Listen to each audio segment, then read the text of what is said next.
Hi everyone, welcome to the Longevity Lab. I'm Tanya Malik. I'm a biohacker, functional nutritionist, and here I share longevity research and science-backed insights for age reversal. Well, today I want to talk about a topic that has become very popular on social media.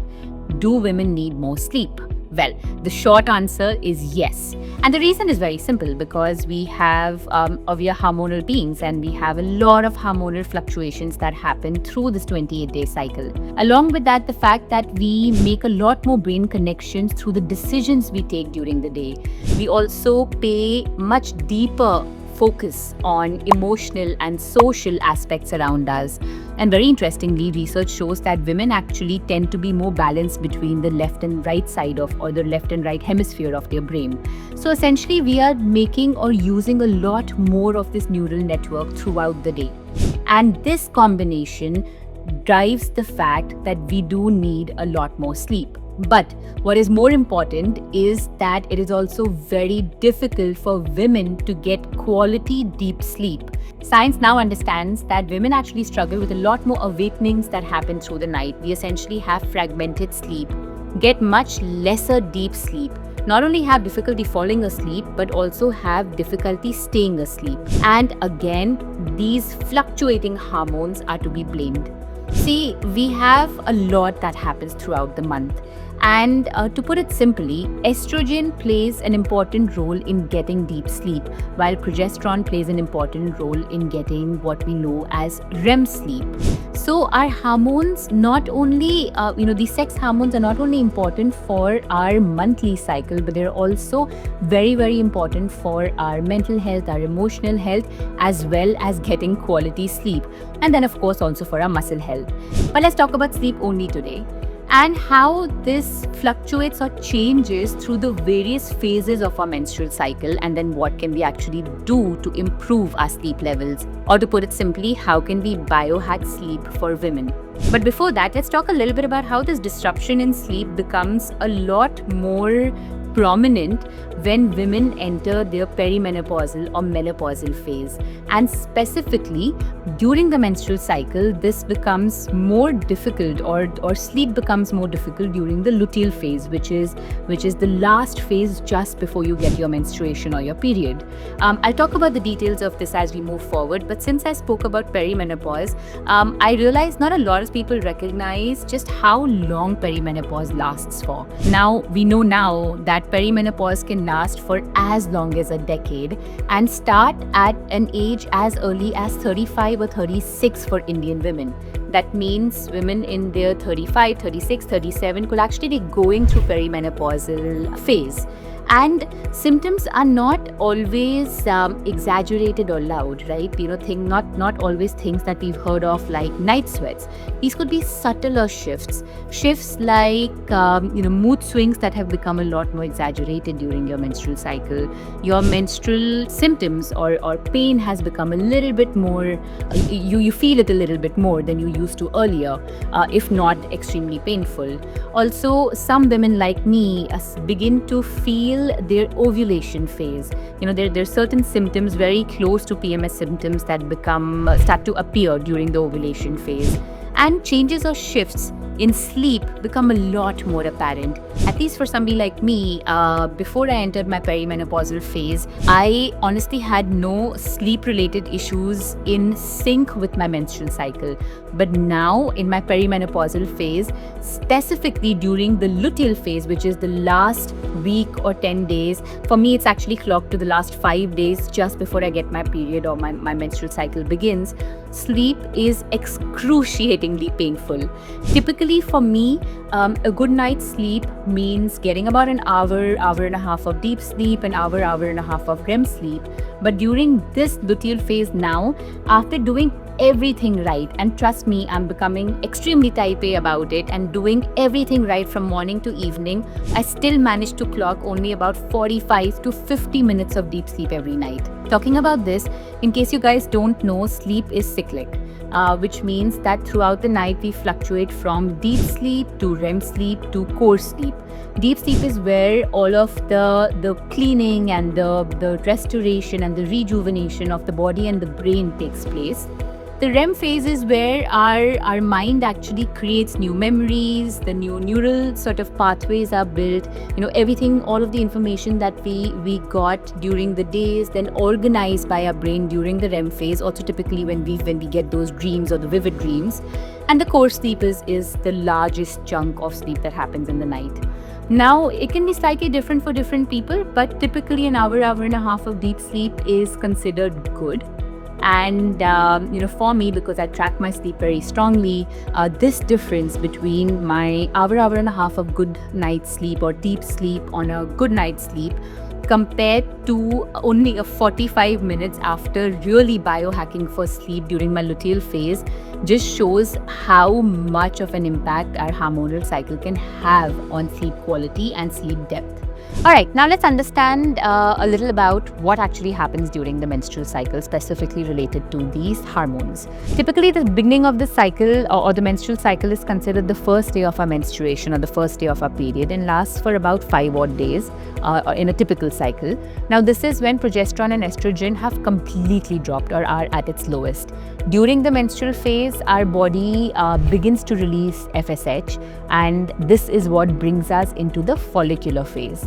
Now, in the follicular phase, estrogen slowly starts to rise up and it peaks when we enter the ovulation phase. Now, in the ovulation phase, along with peaked estrogen, we also release LH, the luteinizing hormone, which then brings us into the luteal phase. Now, in this luteal phase, progesterone begins to rise up and estrogen begins to drop until we reach the menstruation phase when both progesterone and estrogen go down to their lowest. This drastic change or shift in hormones between the ovulation and the luteal and the menstruation phase is what causes this disruption in sleep, mood, as well as the other bodily functions that we usually experience during the luteal and the menstrual phase. Let's deep dive a little bit into how this is linked to sleep.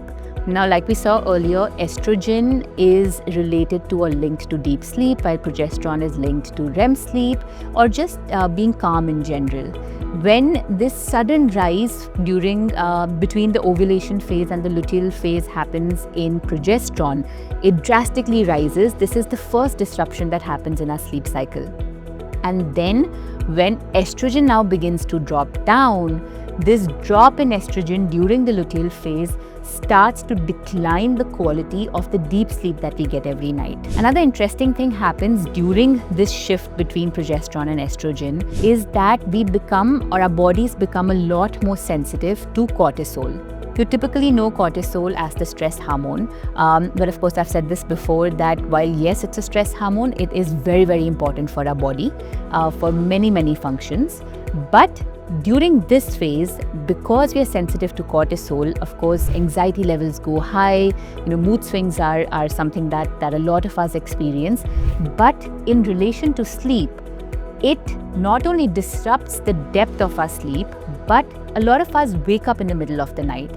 And the moment we wake up in the middle of the night, the cortisol level rises, and the rise of the cortisol level is linked to feeling and staying awake. Typically, in a normal cycle, our cortisol levels peak in the morning. When we wake up, about hour and a half after we wake up, it reaches its peak. But during this disrupted phase, when we wake up in the middle of the night, our body releases cortisol, and that is why we find it difficult to go back to sleep. A lot of women, like myself, during the luteal phase, find ourselves waking up early in the morning around 3-4 o'clock, and then finding it very difficult to go back to sleep. That is because this hormonal fluctuation, one, is making it difficult to sustain deep sleep, but when we wake up, the body releases cortisol, and then we're not able to go back to sleep. So let's now look at what is it that we can do to make it a little bit easier. Before that, very important to keep in mind what actually happens or how all of this is exaggerated when we enter the perimenopausal phase. See, in our regular cycles or in the early years, it is usually regulated, this cycle, in a 28-day sort of a process for most people. When we enter the perimenopausal phase, in general, estrogen and progesterone begin to decline. Well, in fact, estrogen, progesterone and testosterone begin to decline. These things are not only linked with everything we just spoke about, but also linked with our metabolism, linked with our muscle mass. And that is why women, I say this very often, strength training is one of the most important things we can do to ourselves, specifically if we are in the perimenopausal or menopausal phase, because that's the only thing that will sustain muscle mass, therefore sustain your health as we cross the menopausal phase, and then of course, as we age. Coming back to these hormones in relation to sleep. Now in the perimenopausal phase, because in general our estrogen and progesterone levels are low, during this fluctuation that happens in a regular cycle, it is that much more exaggerated, and this peak of estrogen is probably not at the highest as our body is used to it being in terms of the levels. Even progesterone in general is lower than our body is used to, and that is why anxiety, lack of deep sleep becomes a lot more prominent and becomes a lot more apparent during this luteal phase for women in their perimenopause and during the menopausal phase in general. Now let's deep dive a little bit into what can we do to help ourselves get the sleep that we need, not only the regular basic quality sleep, but hopefully get a little bit more sleep than women have been getting in general. Okay, beginning with the basics first, right? I may have said this before, but getting the basics right is important to set the foundation for biohacking sleep for women. Number one, ensure that you're getting exposure to morning sunlight and exposure to evening sunlight. I've probably said this before in certain videos, but just quickly recapping, when we expose ourselves to morning sunlight, our eyes and skin are the best receptors, and they interpret the sun's light in a specific way to understand it's time to wake up. When we wake up, or with the sunlight when we wake up, it clears out the melatonin and actually wakes us up better than any coffee can. But more importantly, it resets the circadian rhythm to now understand if this is time to wake up. It works, our body almost works backward to then realize when is it going to be time to sleep. So morning sunlight is important. Evening sunlight is also important, specifically when the sun is setting, because like I said, our eyes interpret the sun's rays to understand that now it is evening and it is time for us to start calming down. Specifically for luteal phase or this whole menstrual cycle related hormonal fluctuation I just spoke about, it's very, very important for us to do everything we can to allow our bodies to calm down and make sure that we are respectful towards the fact that we are extremely sensitive to cortisol right now. So sunlight exposure becomes the first thing. The second is ensuring that we are having enough protein. Why does protein play a role in this? Protein not only keeps us satiated, but plays a very important role in feeding the building blocks of these hormones. Not just the sexual hormones, but all of the hormones and enzymes that play a huge role in regulating our bodily functions and systems. And third, having good fats from avocado, coconut oil, ghee, nuts and seeds are extremely important, again because fats play a huge role in not just hormones but in our general well-being and in our mental emotional health. Alright, moving forward to the next basic thing that we should be doing is working out. When we work out, and hopefully we are working out in the morning and not working out in the evening, it not only is great for our mental, physical, emotional health, but it is also brilliant to help our bodies reset the circadian rhythm and get ready for bed when it's time to go to bed. Working out in the evening will do just the opposite. Also, in terms of working out, not only doing strength training, but also balancing and managing the workout along with your menstrual cycle. So when you're in the luteal phase or when you're reaching or nearing your menstrual phase, slowing things down and doing low intensity work is very important so that you're not taxing this already anxious body of ours. Again, we are very sensitive to cortisol at this point in time. And then doing things like maintaining sleep hygiene. Sleep hygiene is extremely important. So, in simple words, the room should be completely dark, should be noise free, and we need to cut out blue light exposure at least 2 hours before bed. Adding a red light therapy to this can do us wonders. It is not only great for age reversal and skin health, but it is great for our hormonal health and mental well-being. I've done a complete video on this, but in general, getting a simple red near infrared lamp that you can find on Amazon, sitting in front of it for about 20 odd minutes in the evening is fantastic. And lowering your house light, switching on orange or red light for about an hour, 2 hours before your bed will just help your body calm down further. Now coming to specifics. Because our hormones are fluctuating, because deep sleep is so difficult, now I'm talking specifically about the luteal phase or perimenopausal women, sometimes even a melatonin supplement doesn't work, because melatonin might help you fall asleep, but it usually doesn't allow us to stay asleep. So trying a slow release melatonin might be helpful. What I do is when I wake up, I do have a little bit more of melatonin, specifically when I'm in my luteal phase and having difficulty sustaining sleep. Second, try using a weighted blanket. It really calms the body down and helps you sustain deep sleep. Also, for women in the perimenopause luteal phases, adding phytoestrogen sources like flaxseed and soy can be very helpful in regulating the hormonal fluctuation and helping you fall and stay asleep better. And lastly, and this is actually a very important one, using a cooling pillow, because our heads need to be much cooler for us to be able to fall and stay asleep. And that's why a cold room or a cold environment is important. Also, taking a warm shower before bed is a great idea. So the warm shower actually helps your body's core temperature drop down. Your body's core temperature actually becomes cooler if you take a warm shower, and that's why you should take a warm shower before bed and a cold shower when you wake up in the morning, because that raises your body's core temperature, gets you ready for action. So in the night, a warm shower is a good idea, but also using a cooling pillow is a great idea, because like I said, the head's temperature needs to be lower. And in menopausal phase, while it's associated with night sweats, even in perimenopause, we might not actually get night sweats, but the body temperature is dysregulated. And specifically in the luteal phase, because of these hormonal fluctuations, the body's core temperature is a little bit dysregulated, and you do require temperatures cooler than what you would normally require to stay asleep throughout the night. So if you can drop the temperature of the room a little bit more, that's great, but using a cooling pillow goes a long way in sustaining deep sleep. And then lastly, let's talk a little bit about supplementation. So I've said this before, having magnesium glycinate is great in the evening.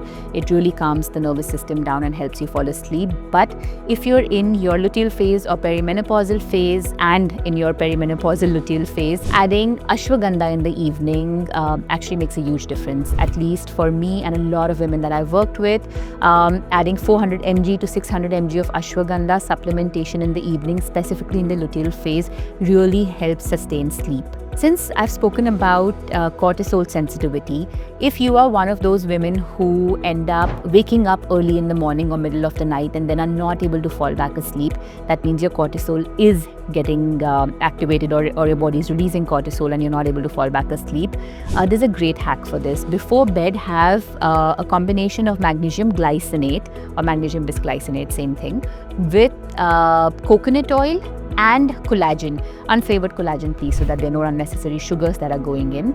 A combination of this does wonders in feeding your body with not only calming nutrients, but also with the right kind of fats and MCTs, so that your brain is fed and your body is not releasing cortisol.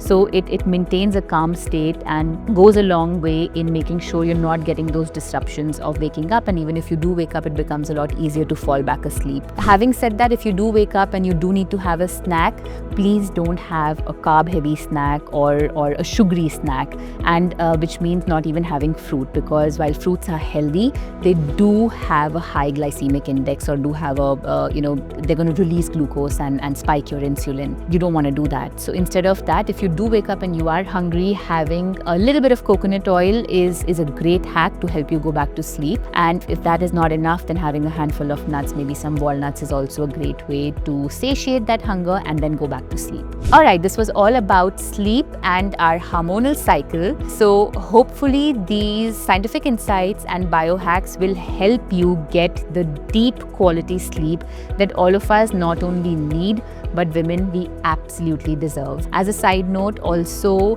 mention this to your partners and your families that women do need a lot more sleep. So let's create a supportive environment and a support system that allows us to get the deep rest that we need.